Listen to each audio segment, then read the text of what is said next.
दुनिया में नाइंसाफ़ी होती है, बिल्कुल होती है, अंधाधुंध होती है, लेकिन बात सिर्फ़ ये नहीं है कि अगर किसी ने तरक्की कर ली और किसी ने तरक्की ना की, तो हमेशा इसका मतलब नाइंसाफ़ी ही है। बहुत से लोग अपनी मेहनत के बलबूते पर, अपनी ईमानदारी के बलबूते पर, अपनी मेहनत शाक़ा, अपनी सिंसियरिटी, अपनी डिवोशन के बलबूते पर भी अंधाधुंध तरक्की करते हैं। आपको हँसी मज़ाक लग रहा है कि ये सब कुछ पाकिस्तान में क्यों कर होगा और कहाँ होगा? देखें, ऐसी बात भी नहीं है, बिल्कुल होता है। आखिर ये जजेस जिन्होंने अंधाधुंध थोक के हिसाब से या उससे भी किसी बड़े हिसाब से सज़ाएं दी हैं और धड़ाधड़ दी हैं, तो अब तरक्की पर तो इनका हक हो गया ना। अब आप माने या ना माने,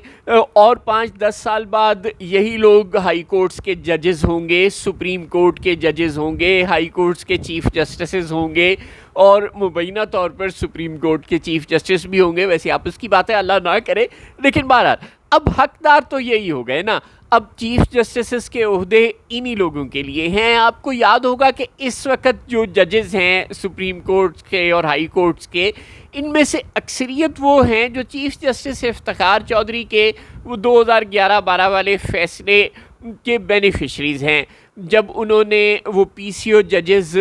को फारिग करवा दिया था अपने फैसले के नतीजे में। और नीचे वो जज बच गए थे जिन्होंने या तो पीसीओ के तहत हलफ नहीं उठाया हुआ था, उनमें से अक्सरियत या तो उनकी बच गई थी और या फिर उनके जाने से जो जगह खाली हुई थी तो उस पर जो नए जजेस अपॉइंट किए गए थे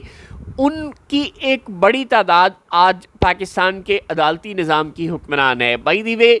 chief justice Yahya Afridi, justice Mansoor Ali Shah और बहुत से जो सुप्रीम कोर्ट ऑफ पाकिस्तान के इस वक्त सीनियर तरीन जजेस हैं, वो वही जजेस हैं जो चीफ जस्टिस इफ्तिखार चौधरी ने अपॉइंट किए थे और हमें बताया था कि ये वो अनमोल हीरे हैं जो अब झुकेंगे नहीं। ये एक प्रेसिडेंट हमने सेट कर दी है कि जो जर्नैलों के ताले आजमाओं के सामने झुकेगा, जो इंसाफ का कत्ल करेगा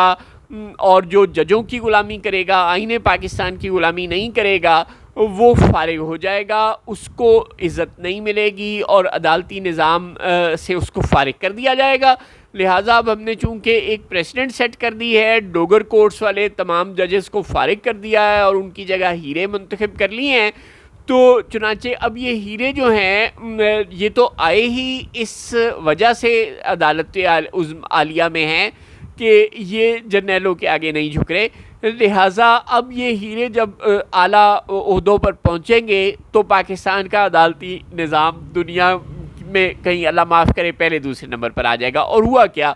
वो लोग जिनके मुतल्लिक ये एज्यूम किया गया था आज से 12-15 साल पहले कि ये लोग जर्नैलों के सामने नहीं झुकेंगे, जब उनका वक्त आया, जब वो आला ओहदों पर पहुँचे तो सबकी आंखें खुल गई। सबको पता चल गया कि जर्नैल कल भी ज़िंदा थे और आज भी ज़िंदा हैं, जर्नैल कल भी ताकतवर थे और आज भी ताकतवर थे, जर्नैलों ने कल भी जजों से फ़ायदा उठाया और आज भी उठा रहे हैं। चुनांचे आज वही जस्टिस याहिया अफरीदी आपको 26वीं आईनी तरमीम के बेनिफिशरी के तौर पर सुप्रीम कोर्ट में मौजूद ही नज़र नहीं आते। वो हर मामले पर बाकायदा फैसिलिटेटर का किरदार भी अदा कर रहे हैं अहले कुव्वत के लिए, और उनके नीचे जितने भी जजेस हैं, अब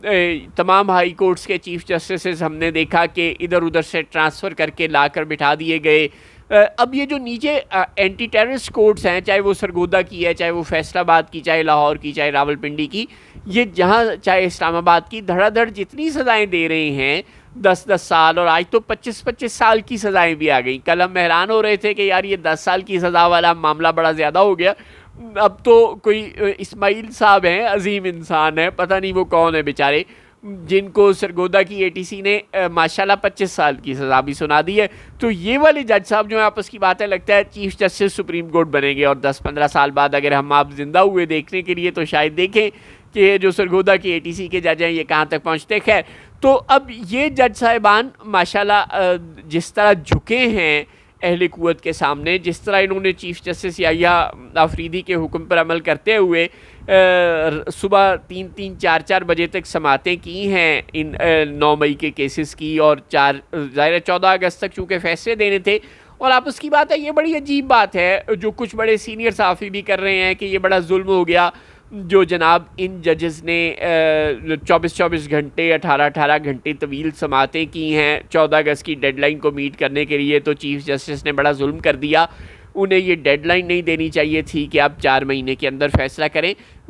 यूँ लगता है कि चीफ जस्टिस ने बहुत अच्छा किया ये डेडलाइन देकर। भाई आपस की बात है, 4 साल लटकाने के बाद भी तो यही होना था ना पीटीआई के तमाम लीडरों के साथ, तो अभी हो गया तो बेहतर हो गया। और देखिए कितना वो जो कानून अंधा होता है वो बिल्कुल इस तरह की फजूल क्लीशे टर्म्स को तोड़ कर रख दिया है, मुनहदम करके रख दिया है इन जजेस ने साबित कर दिया है कि नहीं, कानून अंधा नहीं होता, कानून की बिल्कुल आंखें होती हैं और उसको नज़र आता है कि कौन लोग आईपीपी में चले गए हैं, कौन लोग पीटीआई छोड़ गए हैं। उसको नज़र आता है कि ये अलीम खान, ये जहांगीर तरीन, ये परवेज़ खटक, ये फवाद चौधरी, ये जो लोग हैं जो आईपीपी में चले गए हैं, जो पीटीआई पार्लियामेंटेरियन में चले गए हैं या कोई नून लीग में शामिल हो गए हैं, अपने राजा रियाज टाइप लोग, ये जितने भी लोग जो पीटीआई में से चले गए हैं, इन सब के खिलाफ अल्लाह माफ़ करे किसी जज ने गलती से भी कोई फ़ैसला नहीं दिया। यानी आप देखें कि बेशुमार ऐसे पीटीआई के लीडर थे जो 9 मई को क़यादत कर रहे थे तहरीक इंसाफ के कारकुनान की मुख्तलिफ जलसे जुलूसों में, और आज उनमें से एक भी बंदा ऐसा नहीं आप गिनवा सकते। 196 से भी ज़्यादा अब तो तादाद हो गई, गालिबन कोई 250 के करीब लोगों को सज़ाएं हो गई, और इन 250 के करीब लोगों में से एक भी बंदा ऐसा नहीं है जो आज आईपीपी में हो। उस वक़्त के जो स्टलवार्ट्स थे पीटीआई के, असद उमर और न जाने कौन कौन, आप किस किस को याद करेंगे, इमरान इस्माइल, न जाने कौन कौन, अली जैदी, बेशुमार लोग हैं जो आज पीटीआई छोड़ गए, सियासत उन्होंने तर्क कर दी या वो किसी आईपीपी शाईपीपी में चले गए। उनमें से किसी को किसी किस्म की कोई सज़ा नहीं हुई। तो देखें, कानून अंधा नहीं होता जनाब, कानून और इंसाफ की आंखें होती हैं, उसे नज़र आता है। वो बेचारा बिल्कुल भी अंधा नहीं है, कमाल करते हैं आप, वो को ब्लाइंड डॉल्फिन है। खैर, तो कानून की आंखें होती हैं जनाब, और कानून ने साबित कर दिया है कि उसने बड़े बेहतरीन फ़ैसले किए हैं। और अब ये जजेस तरक्की करेंगे सुबह दोपहर शाम, और ये तरक्की के इतने ज़ीने चढ़ेंगे कि हम और आप देखते रह जाएंगे। ये यकीनन हाई कोर्ट्स के चीफ़ जस्टिस बनेंगे, सुप्रीम कोर्ट के चीफ़ जस्टिस बनेंगे, और जब कभी किसी जज की सीनियरिटी को अनडू करना होगा, किसी सीनियर प्यूनी जज की, अगर वो आंखें दिखा रहा हुआ खुदा ना खास्ता किसी वक्त के ताले आज़मा को, तो उसको नल एंड वाइड करने के लिए इन्हें पंजाब से एक्सपोर्ट भी किया जाएगा। किसी को सिंध हाई कोर्ट का चीफ जस्टिस, किसी को बलूचिस्तान हाई कोर्ट का, यानी जब जहाँ जिसकी ज़रूरत पड़ेगी उसको एक्सपोर्ट इंपोर्ट भी कर दिया जाएगा। तो यूँ बेहतरीन हो रहा है पाकिस्तान का अदालती निज़ाम। अब बस इंतज़ार करें जल्दी ताकि 27वीं आईनी तरमीम हो जाए और 28वीं आईनी तरमीम हो जाए, और उसके बाद ना किसी जज की ज़रूरत रहे, ना किसी जमात की ज़रूरत रहे, और जो ताकतवर हैं वो आला तरीन मनसब पर पहुँचे, ना किसी जरदारी की ज़रूरत रहे, ना किसी शहबाज शरीफ की, और वो खुद ही परवेज़ मुशर्रफ की तरह मुल्क के मुनसिफ हों, खुद ही चीफ़ एग्जेक्टिव हों, खुद ही सदर हों। अल्लाह अल्लाह खैर सल्ला।